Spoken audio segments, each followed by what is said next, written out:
नमस्कार मंडळी, स्वागत आहे तुमचं आपल्या चॅनलमध्ये. तर कसे आहात मंडळी?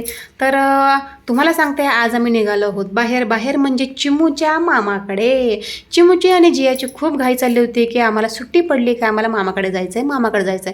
त्यांना मी म्हटलं होतं की नको, तुला त्रास होतो तर तू जाऊ नको, परत तुझ्यासाठी त्या तिघांनासुद्धा सारखे हात दुखतात, पाय दुखतात म्हणून सारखं तुझ्या आजूबाजूला बसावं लागेल. तर ती काय ऐकायला तयारच नाही. म्हटलं जियाला फक्त सोडते आणि तू नको जाऊ. पण ती म्हणे नाही मला जायचंच आहे. आणि त्यात ही शिवशाहीची बस एवढी पॅक आहे आणि फुल AC आहे. मला मळमळतं आणि त्या चिमूलासुद्धा त्रास होतो, जियाला नाही. पण जिया आणि किरण मस्तपैकी मागे बसले होते आणि आम्हा दोघांना फुल त्रास. शेवटी तोंड दाबून बसतं तरी झोप काढली मस्त 2 तास, आणि चिमूनेसुद्धा झोप काढली. आणि शेवटी फायनली कसे बसे आम्ही निघालो आहे.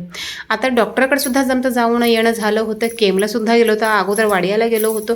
केमला गेल्यावर आमच्या मॅडम काय आम्हाला भेटल्या नाही, कारण त्या आहे सध्या आउट ऑफ कंट्री. मग त्यांना मेसेज केला, ते म्हणाले की आम्ही नंतर येणारच आहे, तोपर्यंत दुसरा डॉक्टर्स आहे त्यांच्याकडून तुम्ही नक्की ट्रीटमेंट करून घ्या. त्यांच्याकडून करून घेतलेले आहे. महत्त्वाच्या टेस्ट करायला दिलेल्या आहेत. नेक्स्ट टाईम जेव्हा टेस्टचे रिपोर्ट येतील 1-1.5 महिन्यानं, तेव्हा आम्हाला आमच्या मॅडम नक्कीच भेटतील. आमच्या डॉक्टरांना मी खूप मिस केलं, कारण त्या खूप छान गायडन्स करतात आणि चिमूला तर खूप छान पद्धतीने ते हँडल करतात. तर ठीक आहे, आता 1.5 महिन्याने 1 महिना का होईना परत जायचं. तोपर्यंत चिमू आणि जिया मस्त मामाकडे करणार आहेत एन्जॉय. तर चलो, आबाही आहे तिथे. तर मस्त असं बॅडमिंटन चिमूने मला ऑनलाईन मागवायला लावलेलं आहे. सो 2-3 दिवसांनी त्यांच्याकडे ऑनलाईन येईल. मग ते आबासोबत मस्त बॅडमिंटन खेळतील. आणि आबाच निघालीच होते बाहेर पाय मोकळे करायला, तोवर आम्ही पोहोचलो. मग आबांना म्हटलं तर कुठे पाय मोकळे करतात, चला रिटर्न. मग ते परत आमच्यासोबत रिटर्न आले. आता चला घरी जाऊया. आणि इकडे आल्यावर इकडचं वातावरण खरंच खूप भारी आहे. आणि चिमून आणि जियाने एवढा रडून दंगा घातला होता ना, की आम्हाला जायचं आहे म्हणजे जायचं आहे. आता गावाला सुट्टीला जातो खरं येते, पण आता गावाला हे राहतच नाहीत. हे आहेत पहिल्यापासून सिटीमध्ये, कारण इकडे पोटासाठी आलेले आहेत. काहीतरी काम करून धंदा करून आपलं पोट भागवणं हे सगळं आहे. गावाला शेती कमी आहे आईवडिलांची, तर ठीक आहे. पण कसं असतं, जिथे आहे तिथे खूप सुखी आहे, आनंदी आहे आणि समाधानी आहे, ते खूप महत्त्वाचं. फायनली पोहोचलो आहे मस्तपैकी. आहा, ढंटडण पोचलो आहे. चला लिफ्टची वाट बघतोय. आणि चिमू सांगते इकडचं या, आणि ते म्हणते तिकडचं जा.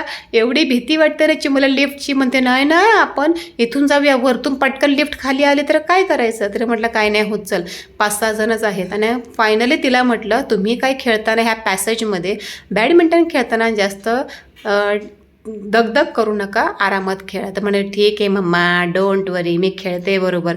असं तसं काय बोलून ना ती मला पकवत होती. तर ठीक आहे, चिमू ओके आहे. आता चिमू काय म्हणते, मी त्रास तर देणार नाही मामाला आणि आईला आणि आबाला.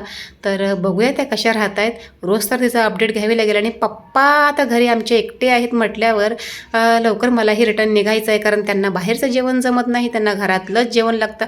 अख्खी दुनिया फिरतील पण त्यांना घरातलं जेवण पाहिजे. तर बघा, आता आम्ही आलो, खूप दमलेले आहोत. 3-4 तास लागले त्या बसमध्ये, का तर घोडबंदरला खूप ट्रॉफिक होतं. तर ट्रेनचा प्रवास बरा आहे खरं तर, बसचा प्रवास बरा नाही आहे. आणि त्या शिवशाहीला मरणाचं तिकीट लागलं.